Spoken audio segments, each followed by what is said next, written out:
And a very good morning to all. कैसे हैं भाई आप सब, एक बार जल्दी से बताएंगे। सभी को नमस्कार। और आज के इस सेशन में एक नए टॉपिक के साथ शुरुआत करते हैं, बीमारियों के बारे में, कि किस प्रकार से जो बीमारियां हैं वो आपकी नज़र आती हैं और क्या क्या विभिन्न प्रकार इसके यहाँ पर देखे जाते हैं। साथ ही में ये चैप्टर अपने आप में एक बहुत ही महत्वपूर्ण टॉपिक है जो आपको हर एग्जाम में, आपने चाहे एसएससी देना हो, चाहे रेलवेज देना हो, चाहे आपका कोई स्टेट एग्जाम हो, आपको इस टॉपिक से प्रश्न जरूर से मिलते हैं। तो चलिए करते हैं शुरू आज के टॉपिक को। ऑडियो वीडियो सभी को क्लियरली आ रहा है, प्रॉपर सुनाई दे रहा है, दिखाई दे रहा है, ऑल गुड। दिग्विजय, कल क्लास हुई थी? कल जो क्लास हुई थी वो आपकी दोपहर को 12 बजे हुई थी, क्योंकि कल मॉर्निंग में आपकी नहीं हो पाई थी, इसलिए वो रीशेड्यूल कर दी गई थी और इन्फॉर्मेशन भी आपको पहुंचा दी गई थी। ठीक है, चलो, जो भी मैथ्स के स्टूडेंट्स हैं, बायो कैसे याद करेंगे? तो बायो को याद नहीं करना है, बायो को भी समझना है, और समझने के लिए ही हर चैप्टर को आपको बारीकी से हर वर्ड्स के साथ समझाया जा रहा है। तो इस प्रकार की कोई भी दिक्कत दुविधा मत लेना कि मैम रटना तो नहीं पड़ेगा, जो अब तक हम 9th-10th में करते आए थे। वो काम आपने यहाँ पर नहीं करना है, अब पढ़ना है बिल्कुल बेसिक से और समझ के चलना है। शब्दों को रटने की जो टेंशन थी ना, उसको छोड़ दो एक तरफ। ठीक है, चलिए तो शुरू करेंगे इस बीमारियों के टॉपिक को। और लगभग बीमारी जब हम बात करते हैं डिजीज़, तो डिजीज़ से पहले मैं आप सभी से एक चीज़ जानना चाहूँगी कि अगर आपसे पूछा जाए कि बीमारी कब होती है, तो आप बोलोगे मैम जब कोई व्यक्ति ठीक नहीं होता, जब कोई व्यक्ति स्वस्थ नहीं होता, यानी कि उसकी तबीयत खराब हो गई है। लेकिन ये स्वस्थ रहना क्या है? तो सबसे पहले एक डेफिनेशन जानना चाहेंगे कि हेल्थ क्या होती है। क्यों भाई, हेल्थ क्या होती है, स्वास्थ्य क्या होता है? जैसे अगर आपसे प्रश्न आए, 9th-10th में भी एक डेफिनेशन अपन पढ़ते आए हैं शुरुआत से। ठीक है, चैप्टर है आपका डिजीज, रोग। इसमें फर्स्ट थिंग आती है व्हाट इज हेल्थ, जिसको आप कहते हो स्वास्थ्य। तो देखो, स्वास्थ्य की एक डेफिनेशन हमने सुनी है, कहाँ से हमने सुनी है? एक पुरानी डेफिनेशन जो कहा जाता है WHO के द्वारा, जो आपका विश्व स्वास्थ्य संगठन है, यानी कि वर्ल्ड हेल्थ ऑर्गेनाइजेशन है। वो क्या कहता है? वो ये कहता है कि मैम मेरे पास ना कोई बीमारी नहीं होनी चाहिए। आप सिंपल भाषा में भी तो ये कहोगे कि मैम मैं अगर बीमार नहीं हूँ दैट मीन्स मैं हेल्दी हूँ, मेरे अंदर कोई भी किसी भी प्रकार का रोग जो है वो अगर नहीं हो रहा, आज मुझे बीमारी नहीं है, छींक नहीं आ रही, खांसी नहीं आ रही, मेरे को कोई चोट वोट नहीं लगी हुई है, कोई मुझे अलग से बीमारी नहीं है, तो that means I am healthy, मैं स्वस्थ हूँ। यानी कि किसी बीमारी का ना होना आपको बताता है कि आप शारीरिक रूप से स्वस्थ हैं। तो हेल्थ का जो टॉपिक है, जो स्वास्थ्य हम पढ़ रहे हैं ना, देखो भाई ये बिल्कुल नया चैप्टर है। अगर आपने अब तक का कोई भी चैप्टर ना भी पढ़ा हो तो कोई समस्या नहीं है, आज वाले से आप शुरू कर सकते हो। ठीक है, फ्लावर का पार्ट कल खत्म हो गया था। कल जो आपका क्लास था वो सुबह 8 बजे ना होकर के दोपहर में 12 बजे हुआ था, जिसका नोटिफिकेशन भी आप सभी तक पहुंचा दिया था। तो आप लोग एक बार अपनी वीडियो को देख लेना, वो वीडियो आपकी अपलोड हो चुकी होगी। उसकी PDF भी आपकी अगर नहीं भी मिली होगी तो मिल जाएगी आज वाले आपके इस क्लास के बाद में। ठीक है, ठीक है दीपक जी।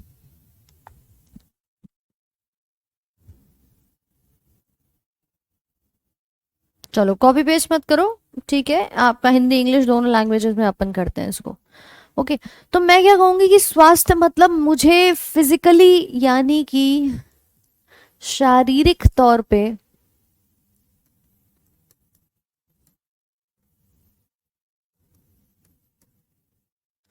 ठीक है क्या होना चाहिए? स्वस्थ होना चाहिए। मतलब आप ये कहोगे कि भाई व्यक्ति जो है वो फिजिकली फिट हो। अब मुझे एक बात बताओ, अगर आपके आसपास में, जैसे मैं आपको इस डायग्राम में देखूं, आपने कहा कि मैम ये व्यक्ति हेल्दी है, लेकिन आपको नहीं पता कि एक्चुअली में आपके हाथों में कितने कीटाणु है। मान लो तुम बाहर से आते हो, तुम हाथ वाथ नहीं धोते हो और आकर सीधा खाना खाना शुरू कर देते हो, आपको पता ही नहीं है कि आपके हाथों में कितने कीटाणु लगे हुए हैं, क्योंकि ये चीजें हम नग्न आंखों से नहीं देख सकते। अब यही चीज क्या कराएगी? आगे जाकर के रोग कराएगी। अब दूसरा पॉइंट सुनो कि मैम एक तो व्यक्ति फिजिकली फिट होना चाहिए, दूसरा अगर आपसे पूछा जाए, आजकल आप देख रहे हो कि आसपास में कितना पॉल्यूशन है, चाहे हम वायु प्रदूषण की बात करें, चाहे हम जल प्रदूषण की बात करें, ठीक है। आपके नज़दीकी मान लीजिए एक व्यक्ति है जो बहुत साफ सफाई से रहता है, उसका घर बहुत साफ रहता है, लेकिन जैसे ही वो घर से बाहर निकलता है तो बाहर पूरी सड़क पर नाले का पानी ओवरफ्लो हो रहा है, उसके आसपास में एक कूड़े का ढेर बना हुआ है, कचरा पूरे में बिखरा रहता है, काई पूरे में जमी हुई है सड़क पर, तो क्या वो व्यक्ति स्वस्थ रह पाएगा? कि उसके पूरे नज़दीकी इलाके में क्या है, गंदगी हो रही है, यहाँ पर आप देखोगे कि चीजें आपकी खराब हो रही हैं, एनवायरनमेंट आपका प्रदूषित है, तो क्या आप स्वस्थ रह पाएंगे? नहीं मैम, कभी ना कभी वहां पे मक्खी मच्छर बनेंगे, वो आपको भी अंदर आकर के काट सकते हैं। तो एक दिक्कत जब हम स्वास्थ्य के बारे में कहते हैं तो आपका स्वस्थ होना शारीरिक तौर पे, आप खुद में स्वस्थ हैं वो तो ठीक है, आप खुद से हेल्दी हैं वो तो ठीक है, लेकिन अगर आपका वातावरण साफ नहीं है तो आप भी स्वस्थ यहाँ पर नहीं कहे जाएंगे। यानी हम कंप्लीटली फिट कब होंगे? जब हमारा वातावरण भी यहाँ पर क्या होगा, साफ होगा। समझ पा रहे हो कि नहीं नितेश? हिंदी में और इंग्लिश में ये दो ही भाषाओं का प्रयोग हो रहा है, हर वर्ड आपको जो लिखवाया जा रहा है वो हिंदी इंग्लिश दोनों में लिखवाया जा रहा है। इसके अलावा कोई तीसरी लैंग्वेज में यूज कर रही हूँ तो बताओ कि मैम हिंदी में बताइए, मैं यहाँ पर कौन सी भाषा का प्रयोग कर रही हूँ? अरेबिक में बोला मैंने, फ्रांस में बोला मैंने, जर्मनी में बोला, ये बताओ। पूरा पूरा हिंदी आपको बताया जा रहा है, कहाँ समस्या आ रही है? फिर जस्ट कॉपी पेस्ट करना, बीच क्लास में डिस्टर्ब करना, इसके अलावा तीसरी कोई भाषा नहीं होगी, और इन दोनों भाषाओं में ही नोट्स बनवाए जाएंगे। समझने की बात है, पहले समझ लो कि नहीं मैम आप सब छोड़ दो, आप पहले हमें ये बता दो हिंदी इंग्लिश क्या होती है हिंदी में बताया कि नहीं बताया, इंग्लिश में बताया कि नहीं बताया। ठंड पाओ यार थोड़ा, मतलब इतना क्यों इम्पेशेंट हो जाते हो सब? हाँ, बच्चा कुछ जो रह जाए, ब्रजेश ये वीडियो रिकॉर्डेड है, बिल्कुल मत देखना इस वीडियो को, ठीक है? ये वीडियो बिल्कुल रिकॉर्डेड है आपकी, हद होती है। मंकी वायरस इंडिया में आ सकता है, क्यों नहीं आ सकता भाई? कोरोना आ गया तो मंकी वायरस नहीं आ सकता क्या? ये बताओ। कुछ भी आ सकता है इंडिया में, सबकी खुली एंट्री होती है, अचानक से कोई आ जाए तो तुम मना तो नहीं कर पाओगे। कोई बाहर से पाकिस्तान से आ गया, कोई आपकी फॉरेन कंट्री से कोई व्यक्ति आ रहा है तो आप उसे मना थोड़ी करोगे कि नहीं नहीं। चलो इधर ध्यान दो।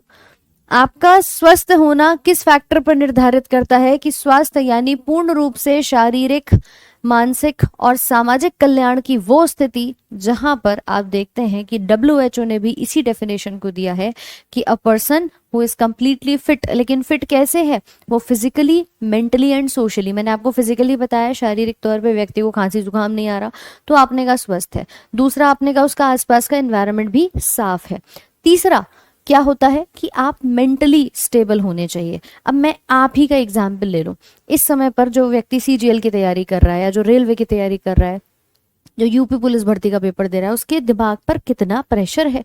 क्यों है प्रेशर? क्योंकि एक तो उसको भर्ती की चिंता, रेलवे में देखो भर्तियां नहीं आ रही हैं, SSC में देखो तो वैकेंसी नहीं है, कंपटीशन बहुत ज्यादा है, यूपी पुलिस में एक पेपर लीक हो चुका, दूसरे के लीक होने की समस्या। मतलब व्यक्ति को मानसिक तौर पे कितना ज्यादा तनाव है, और यही तनाव उसको क्या कर देता है, बीमार कर देता है। तो आज के समय में ना लोग शारीरिक बीमार कम, मानसिक बीमार ज्यादा हो रहे हैं। हर कोई अपने अपने मोबाइल फोन्स में लगा रहता है, और उसको ये नहीं पता कि नजदीक में उसके माँ बाप बैठे हैं, कभी उनसे भी वार्तालाप कर ली जाए, वो बेचारे अकेले रहते हैं।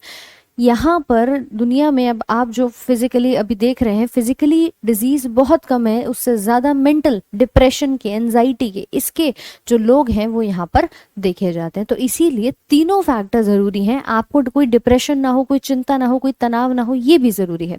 तो आपसे अगर डेफिनेशन पूछी जाए तो फटाफट से एक बार इसको नोट कर लेना कि हेल्थ क्या है। तो हेल्थ इज अ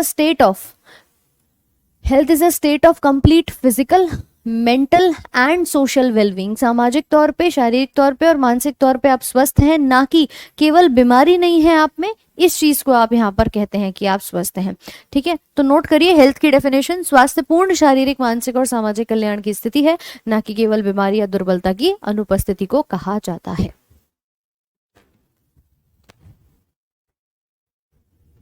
चलिए ठीक है रितेश, अब थोड़ी देर के लिए कॉपी पेस्ट और ये कमेंट सेक्शन में रुक करके नोट्स बनाने शुरू कर दो फटाफट से। तुम्हें इतना टाइम कोई क्लास में नहीं मिलता होगा, आराम से समय मिल रहा है, नोट्स बनाओ अच्छे अच्छे से। PDF बाद में मिल जाएगी इसी एप्लीकेशन पे, आप लोगों की क्लास के बाद में, जहां आपकी वीडियो रहती है उसके बराबर में एक फोल्डर में आपको PDF भी अवेलेबल करा दी जाएगी।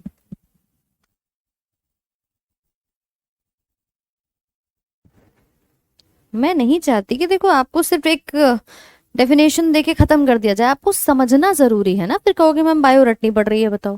अरे रटना क्यों है, जब आपको पता चल गया कि बीमारी क्या है। बीमारी का मतलब आपके बॉडी में कोई भी तनाव, चाहे वो शारीरिक हो, चाहे मानसिक हो, चाहे सामाजिक आपको देखा जाए, तो ये सब चीजें नहीं होनी चाहिए। अगर आप इन सभी चीजों में फिट हैं तो आप हेल्दी कहे जाएंगे, आप स्वस्थ यहाँ पर कहे जाएंगे।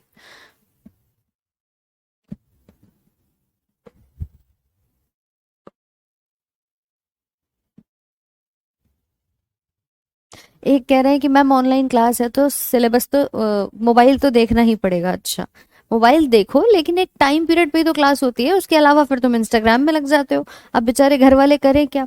मान लो किसी दिन क्लास नहीं भी होगी तो तुम बाबू सोना से बात करने लग जाओगे, बेचारे पापा मम्मी क्या करें, हैं। देखिए, तो ये हो गया हेल्थ, जिसको हम कहते हैं यहाँ पर स्वास्थ्य। अगला, जब हम बीमारी की बात करते हैं कि एक रोग क्या है, एक डिजीज क्या है, तो डिजीज में कहा जाता है जब आपकी बॉडी का कोई भी अंग, अब मान लीजिए ब्रेन से आपको डिप्रेशन है, आपके ब्रेन में चीजें जो हैं वो गड़बड़ चल रही हैं, या आपके जुकाम हो गया, खांसी हो गई, किसी को टीबी हो गया, किसी को टाइफाइड हो गया, किसी को मलेरिया हो गया, तो ये हमारे अंगों पे प्रभाव डालती है।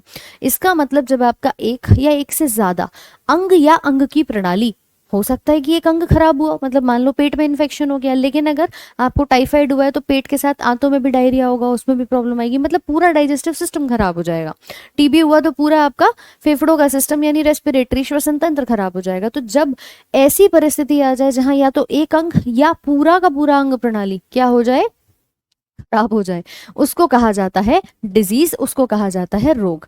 जब एक या एक से अधिक अंग या शरीर की प्रणाली पर कोई प्रतिकूल प्रभाव पड़ता है, जो कि हम किसी संकेतों से पहचानते हैं या लक्षणों से पहचानते हैं। अब देखो, मैं तुमसे कहूं कि तुम्हें जुकाम हुआ है, तो तुम कैसे पहचानोगे कि मुझे बीमारी हुई है। तुम्हें खांसी आनी शुरू होगी, तुम्हें छींक आनी शुरू होगी, तुम्हारे आंखों से पानी बहना शुरू होगा, वो सिम्टम्स के थ्रू आप उसको पहचान सकते हैं।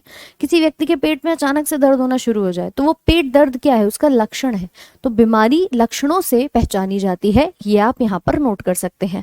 Characterised by some signs and symptoms, जो कि हम आइडेंटिफाई कर पाते हैं, तब आप कहेंगे कि हम स्वस्थ नहीं हैं, यानी हमें बीमारी हो रही है। चलो, बहुत ही बढ़िया। डेली लाइफ क्लास इसी टाइम पर होती है भाई, सुबह के 8 बजे। कल संडे है, कल नहीं होगी सुबह 8 बजे, बाकी मंडे से लगातार डेली। मुस्कान क्या हुआ।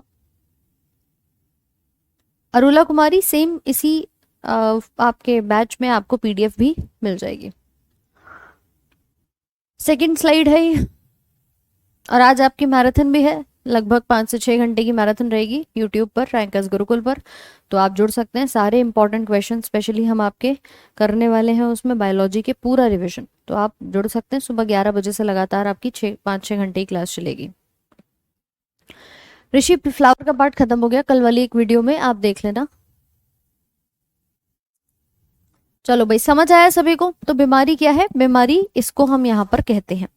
अब देखिए, बात सुनिए कि जो बीमारी होती है क्या वो सिर्फ एक प्रकार की होती है। आप बोलोगे नहीं मैम, कुछ बीमारियां ऐसी होती हैं जो बच्चा पैदा होता है ना तो उसके साथ ही आती हैं।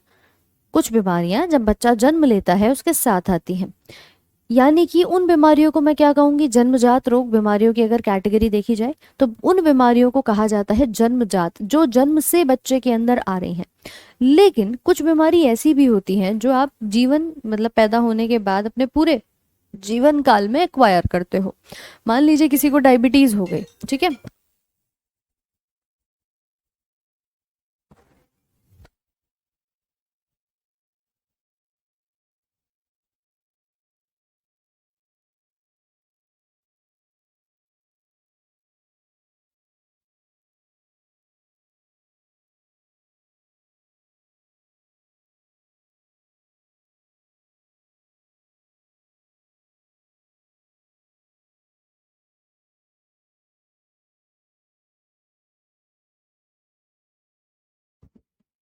चलिए, तो कुछ बीमारियां क्या होती हैं, जन्मजात होती हैं, जो जन्म के साथ आती हैं।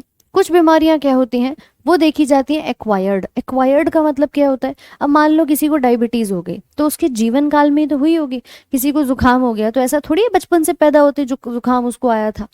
नहीं ना, तो वो बीमारी आपकी उपार्जित बीमारी या एक्वायर्ड रोग के नाम से जानी जाती है। तो बीमारियों को हमने दो कैटेगरी में डिवाइड किया। सबसे पहला क्या आता है? सबसे पहला आता है एक्वायर्ड। एक्वायर्ड का मतलब वो होता है जो आपने अर्जित की है अपने पूरे जीवन काल में। और कॉन्जेनाइटल का मतलब जो जन्म से आती हैं, यानी आपके पैदा होते से ही आपको दिखाई देती हैं। अब अगर बीमारी कोई जन्म से आ रही है तो वो डेफिनेटली आपके जीन्स के अंदर होगी, यानी जेनेटिक डिसऑर्डर होगा, जिसको हम कहते हैं आनुवांशिक रोग। कि भाई आपके जीन्स में प्रॉब्लम है इसीलिए बच्चे के अंदर आया, जैसे डाउन सिंड्रोम, क्लिनफिल्टर सिंड्रोम। ये सिंड्रोम्स क्या होते हैं? आपके क्रोमोसोमल डिसऑर्डर होते हैं जो आपको आनुवांशिक तौर पे मिलते हैं। लेकिन अगर आपको उपार्जित हुई है, अगर एक्वायर की है, तो हो सकता है कि वो फैल सके दूसरों में, या हो सकता है कि वो आपके पास ही रहे, यानी कम्युनिकेबल और नॉन कम्युनिकेबल। जो आसानी से फैल सकती है, इजीली स्प्रेड हो सकती है, उसको कम्युनिकेबल कहते हैं। जैसे कि आपने कहा कोरोना वायरस है, लोगों में फैल रहा है, हमें तो एक्वायर हुआ है लेकिन फैल रहा है। और डायबिटीज है, क्या ये डायबिटीज दूसरों में फैल सकती है? नहीं, जो आसानी से फैल ना सके उसको कहते हैं गैर संचारी रोग के नाम से। तो एक बार फटाफट से जरा इसके टाइप्स को लिख लेंगे। Types of disease, types of disease, रोग के प्रकार। पहला कॉन्जेनाइटल,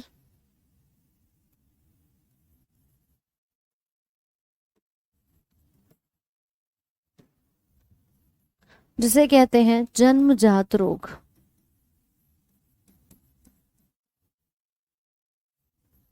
इसमें लिखिएगा they are present by birth. यह जन्म से उपस्थित होते हैं। इसका उदाहरण जेनेटिक डिसऑर्डर, आनुवांशिक रोग।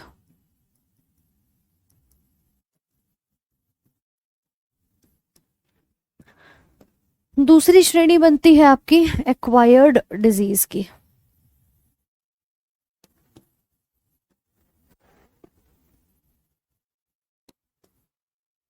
जिनको आप कहते हो उपार्जित रोग। They are acquired during the life time.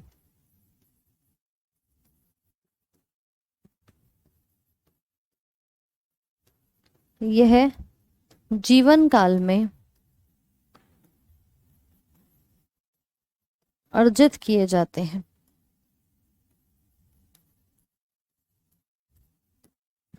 इसका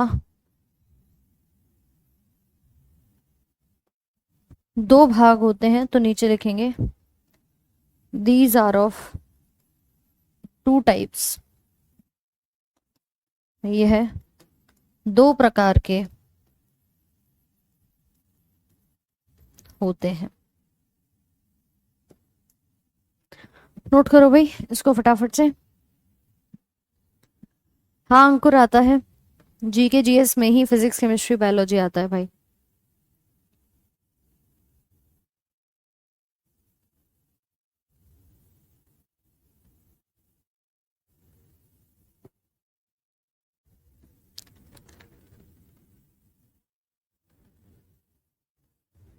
यहां तक कोई समस्या किसी के मन में, कोई डाउट? सब कुछ क्लियर हो रहा है?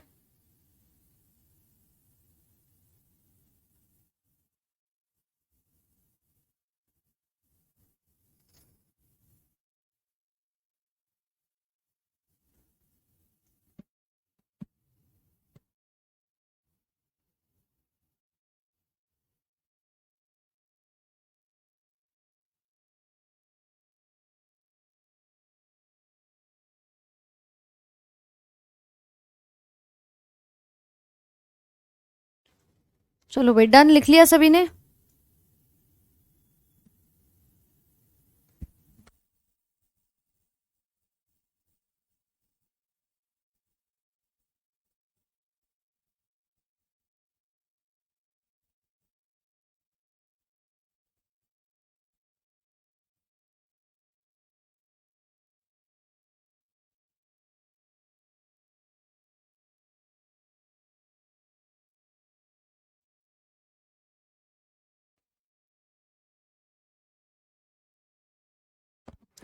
पहला प्रकार लिखिए इसमें, communicable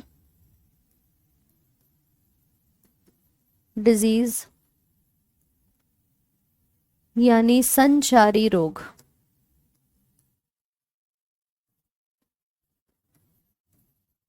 they are easily communicable from person to person। ये एक व्यक्ति से दूसरे व्यक्ति में आसानी से फैल सकती हैं। यह एक व्यक्ति से दूसरे में आसानी से संचारित हो सकती हैं। जैसे उदाहरण, कॉमन कोल्ड, जिसको आप कहते हो सर्दी जुकाम। इसके अलावा आपने देखा कोरोना वायरस, ठीक है। वायरस तो किसी भी प्रकार का हो, ये भी एक प्रकार का आपका क्या है, कॉमन कोल्ड भी राइनो वायरस है, तो आसानी से फैल जाती है, राइट। नेक्स्ट इसका जो पार्ट लिखेंगे, second part, non communicable,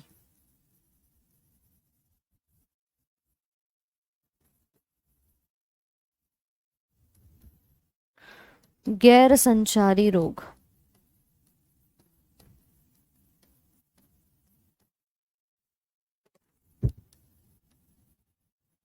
they are not communicable और transferable from person to person. यह एक व्यक्ति से दूसरे में फैल या संचारित नहीं होती। इसका उदाहरण अगर हम देखेंगे तो इसमें कैंसर भी आता है, इसमें डायबिटीज भी आता है, ठीक है, आदि एटसेट्रा। कैंसर, डायबिटीज, अस्थमा, ये बीमारियां फैलती नहीं हैं। यहां पर आपका एड्स भी आ जाएगा अगर इसका उदाहरण लिखेंगे, तो एड्स भी है। तो ये सब बेसिकली हमारी क्या है, वायरस से है, बीमारियां आसानी से फैल रही हैं, और ये वाली आपको नहीं फैलती हैं, ठीक है। इनको हाँ इन्फेक्शियस या नॉन इन्फेक्शियस भी कह सकते हैं, कम्युनिकेबल और नॉन कम्युनिकेबल के नाम से जानी जाती हैं। तो इस प्रकार की हमारी दो मुख्य बीमारियां, इनके टाइप्स दिखाई देते हैं। बिल्कुल अंकित, टाइफाइड है, फैलेगी थोड़ी, टाइफाइड हुई है तो आपको ये आपके आसपास में पूरे घर को हो ऐसा जरूरी नहीं है। मोस्टली वायरल जो डिजीज होती है ना, वो आपको फैलती हुई नजर आती है, वो इजीली कम्युनिकेट हो जाती है, स्प्रेड हो जाती है।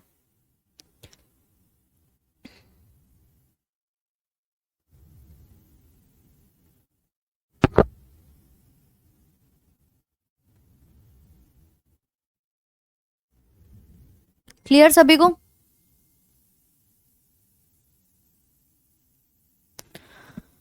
जल्दी जल्दी से बताएंगे भाई, समझ आया? शुभजीत, कोई दिक्कत नहीं होगी, आपने अगर अभी अभी बैच परचेज किया है तो आप अभी भी लाइव क्लास कर सकते हो, ठीक है। चलो, एड्स भी आता है कम्युनिकेबल के अंदर। तो भाई देखो, ये हमारी कैटेगरी बन जाती है जिसमें हम देखते हैं बीमारियां तो आपके जन्म से होती है या आपके जन्म के बाद जीवन काल में एक्वायर होती है। अब बीमारियां तो वो भी होती है ना, जैसे कि हम बात करें, आपको न्यूट्रिशनल डेफिशिएंसी हो गई, विटामिन की कमी हो गई, आयोडीन की कमी हो गई, तो ये भी हमारी न्यूट्रिशनल यानी पोषक तत्वों की कमी के कारण होने वाली बीमारियां होती हैं। लेकिन मुख्य जो हम विभाजन करते हैं वो इन दोनों के अंदर इसको डिवाइड करते हुए यहाँ पर देखते हैं। अब जैसे आप यहाँ पर देख रहे हो कि ये व्यक्ति हैं, ये आपस में एक साथ जो है वो कम्युनिकेशन में आ रहे हैं, किसी को छींक आ रही है, किसी को खांसी आ रही है, दो दोस्त आपस में बैठ के बात कर रहे हैं, ठीक है। ये महिला है, जिम में अपनी एक्सरसाइज कर रही हैं तो ये बीमारी को क्या कर सकते हैं, फैला सकते हैं। दिखाई दे रहा है सभी को, ये बीमारी को क्या कर सकते हैं, फैला सकते हैं। तो इनके अंदर होने वाला रोग क्या होगा, उसे आप कहेंगे कम्युनिकेबल बीमारी होती है। ठीक है, ये कम्युनिकेबल है, संचारी है। लेकिन अब जरा यहाँ पर देखो, ये महिला है, मोहतरमा है, खाना खाए जा रही हैं, खाना खाए जा रही हैं, तो इनके अंदर क्या होगा भाई, मोटापा बढ़ेगा। अब मोटापा बढ़ेगा तो वो बीमारी इन्हीं की तो होगी। वो ऐसा थोड़ी है कि तुम अगर इनको देख रहे हो तो तुम्हें भी मोटापा बढ़ जाएगा, ऐसा नहीं होगा। दूसरा व्यक्ति देखो, मोटा होने के बावजूद भी बढ़िया चॉकलेट शेक पी रहे हैं। अब मैम इतना मोटापे के बाद भी अगर पियेंगे तो मोटापा इन्हीं को बढ़ेगा, कोलेस्ट्रॉल इनका बढ़ेगा, वो बीमारी आप पे नहीं फैलेगी। ऐसा नहीं है कि एक व्यक्ति पतला है और दूसरा मोटा है, ठीक है, इसका मोटापा सीधे सीधे ट्रांसफर हो जाए उसके संपर्क में आने से और उसका पतला जो है वो मोटा हो जाएगा और मोटा पतला हो जाएगा, ऐसा नहीं होगा। थायराइड भी आपकी नॉन कम्युनिकेबल में आती है। ठीक, दूसरा, इन मोहतरमा को नींद नहीं आ रही, रात के 3 बज रहे हैं, इनसोम्निया हो गया, ये बीमारी भी क्या होगी कि भाई इनको हुआ है ना, आपकी तो टेंशन है नहीं जीवन में, इनको टेंशन है, इनको नींद नहीं आती है, तो ये बीमारी भी आसानी से फैलती नहीं है, मतलब किसी भी दूसरे व्यक्ति में फैल नहीं सकती है। शुगर को जेनेटिक इसलिए माना जाता है, कभी कभी लोग कहते हैं कि पीढ़ी दर पीढ़ी अगर जीन्स में आपके वो चीज़ हुई है तो आपको भी होगी, ऐसा मानते हैं। लेकिन अगर एक्चुअली इसका रीज़न देखा जाए तो इट डिपेंड्स आपके बॉडी में इंसुलिन की प्रोडक्शन कितनी हो रही है, तो इसको हम यहाँ पर नॉन जेनेटिक के तौर पे कहते हैं। ठीक है, तो इस प्रकार से ये बीमारियां क्या है, नॉन कम्युनिकेबल कही जाती हैं। यहाँ पर आप देख रहे हो कैंसर है, एक सेल खराब हुआ अपने आसपास के सेल्स को खराब कर देगा। ये भी बीमारी फैलती नहीं है, सिर्फ बॉडी के अंदर आपके फैलेगी। ऐसा नहीं एक व्यक्ति के बॉडी में हो रहा है तो सबकी बॉडी में यहाँ पर होना शुरू हो जाएगा। तो इस प्रकार की कई सारी बीमारियों को हमें पढ़ना है कि किस प्रकार ये बीमारियां आपकी होती हुई नजर आती हैं। अब देखो एक नया पार्ट समझते हैं। आप सब ने यहाँ तक चीजें क्लियर हो गई, एक बार एक भेज दो थम्स अप का साइन कि मैम यहाँ तक तो समझ में आ गया कि बीमारियां कितने प्रकार की होती हैं। अब अगर मैं बोलूं न्यूट्रिशनल डिसऑर्डर्स हैं जो कि पोषक तत्वों की कमी के कारण होते हैं, ये सब आप ऑलरेडी पढ़ चुके हो, हालांकि फिर भी एक बार आप देख सकते हैं। जैसे कि हम कहें कि आपकी बॉडी में विटामिन ए की कमी हुई है तो दृष्टि, विजन का लॉस हो जाएगा। B1 की कमी से बेरी बेरी, सी की कमी से स्कर्वी, डी की कमी से रिकेट्स, कैल्शियम कम हो गया तो हड्डियां कमजोर हो गई, आयोडीन की कमी से घेंगा रोग, आयरन की कमी से एनीमिया हो जाएगा। तो ये भी हमारी क्या कहलाती है, न्यूट्रिशनल डेफिशिएंसी कहलाती है। ये आपको पूरा चार्ट जो है वो मिल जाएगा PDF में, आप उसमें से देख सकते हैं। ये पोषक तत्वों की कमी होगी तो उनसे होने वाली बीमारियां हमारी बन जाती हैं। ठीक है, अब सुनो बात को कि हमने जब भी कई बार सुना है कि बीमारी होती किससे है, आपने कहा मैम एक डिजीज है। ये बीमारी को कई बार लोग बोलते हैं मच्छर ने काट लिया। क्या कहते हैं, मच्छर ने काट लिया, कि भैया मच्छर काटा था बीमारी हो गई। फॉर एन एग्जाम्पल मैं आपसे बात करूं मलेरिया के बारे में। ठीक है, ये जो मलेरिया है आप क्या कहोगे कि मच्छर के काटने से हुआ है, लेकिन वास्तविक तौर पे क्या ये मच्छर के काटने से हो रहा है, नहीं। यहाँ पर जो मच्छर होगा वो इस बीमारी को फैलाने का काम करता है। उसका काम क्या है कि वो इस बीमारी को फैलाता है, फैलाने का काम करता है। मच्छर कौन सा होता है, एनोफिलिस मच्छर, एनोफिलिस मॉस्किटो, यही तो बात होती है। तो फिर अगर ये मच्छर फैला रहा है तो बीमारी कराएगा कौन, बीमारी कराता है आपका एक सूक्ष्म जीव जिसको हम माइक्रो ऑर्गेनिज्म कहते हैं। यानी कि एक ऐसा छोटा सा सूक्ष्म जीव जो कि प्लाज्मोडियम के नाम से यहाँ पर जाना जाता है। सभी इस बात को जानते हैं कि भाई इसमें प्लाज्मोडियम बीमारी को कराएगा और ये मच्छर बीमारी को फैलाता है। इसका मतलब एक बीमारी में 2 लोग जिम्मेदार हैं, है ना। नींद नहीं आने से इंसोम्निया हो जाता है।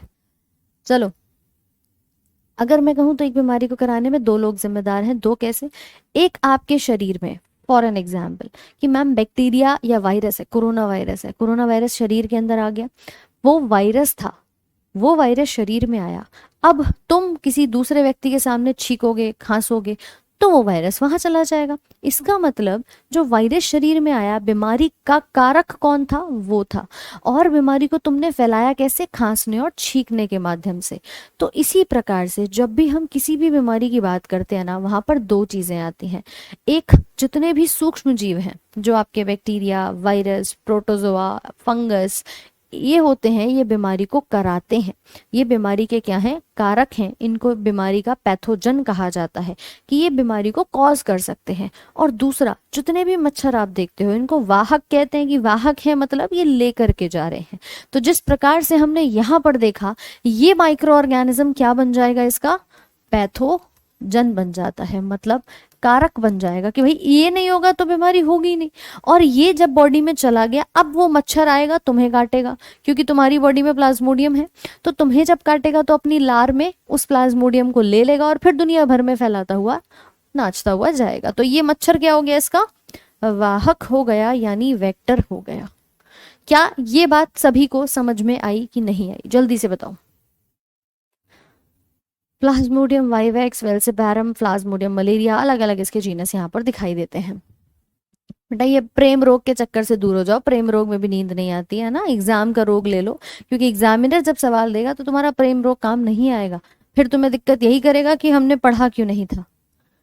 तो यहाँ आप देख सकते हो कि जब भी आप बात करेंगे किसी होस्ट और वेक्टर की, तो आपकी बॉडी होस्ट है जिसमें ये वाहक आएगा, काटेगा और बीमारी को फैला देगा।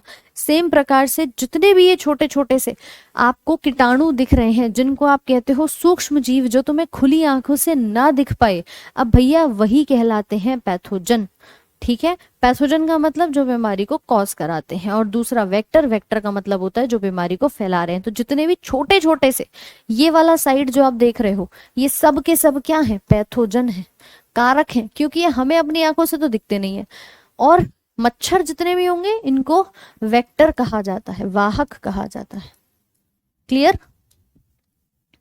तो जरा नोट कर लेंगे इसी बात पे।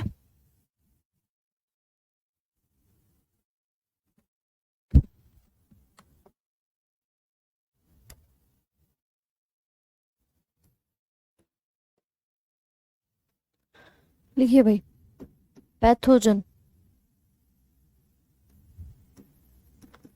कारक जीव, these are disease causing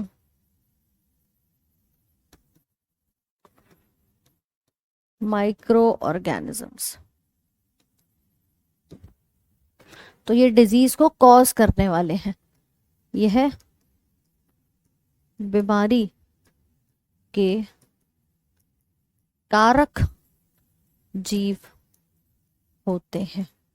अच्छा, कारक है तो इसकी कैटेगरी में कौन कौन आएगा, तो उदाहरण जब लिखोगे तो आप बताएंगे माइक्रो ऑर्गेनिजम्स, जिनको सूक्ष्म जीव कहा जाता है। सूक्ष्म जीव की कैटेगरी में सब आते हैं, सब यानी कि बैक्टीरिया, फंगस, वायरस, ठीक है, प्रोटोजोआ, जो खुली आंखों से आपको दिखाई नहीं दे रहा, जीवाणु, कवक, विषाणु, प्रोटोजोआ, राइट। इसी प्रकार से वाहक की बात आएगी तो दे ट्रांसमिट या स्प्रेड द डिजीज। यह रोग को फैलाने का कार्य करते हैं। ठीक है, इसके अंदर कौन आएगा, इसके अंदर सारे इंसेक्ट्स, कीट, ठीक है, जिनको आप मॉस्किटो वगैरह कहते हो, ये आएंगे। तो ये आपका कारक और वाहक यहां पर हो जाएगा। ठीक है,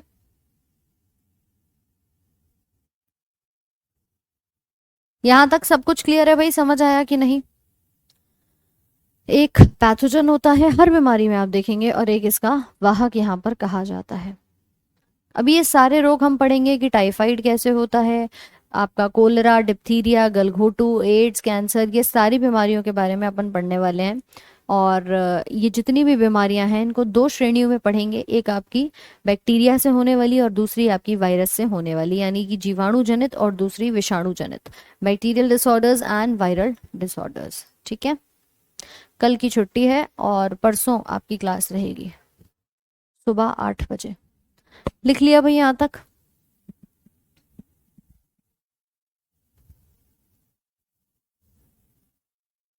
हाँ नितेश, हो सकता है। मलेरिया भी पढ़ेंगे आगे डिटेल में तो अच्छे से समझ में आ जाएगा, अभी जस्ट एक आपको ओवरव्यू दिया था। हाँ जी, ये सब पेपर के अंदर आता है।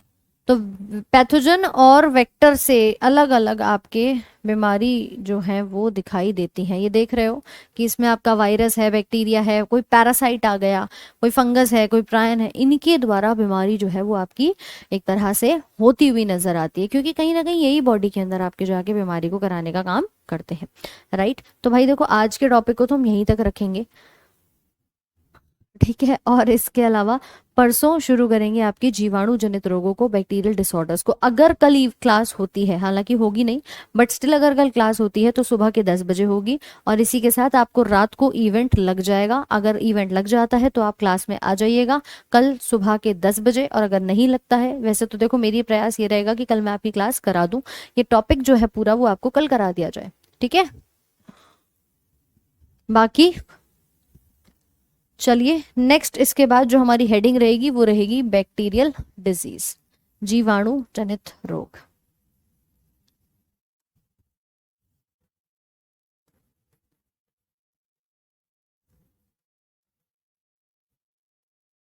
इसको कंटिन्यू करेंगे आपके कल वाले सेशन के अंदर। ओके, चलिए खैर कोई नहीं, इसका पीडीएफ आपको मिल जाएगा, रिवीजन जरूर से करिएगा बढ़िया तरीके से, और आज आपकी 11 बजे मैराथन है, उसमें भी जुड़िएगा सवालों को लगाने के लिए। जिनका स्पेशली अभी 2024 वाला एग्जाम है वो अपना जरूर से अटेंड करें। Till then have a very good day, और अच्छे से अपने पूरे पोर्शन को, जितने चैप्टर्स हो चुके हैं, कई प्रैक्टिस शीट्स भी आप लोग की अपलोड हो चुकी हैं, प्रैक्टिस करो यार, रिवाइज करो। मिलते हैं आपसे नेक्स्ट सेशन में। Thank you so much.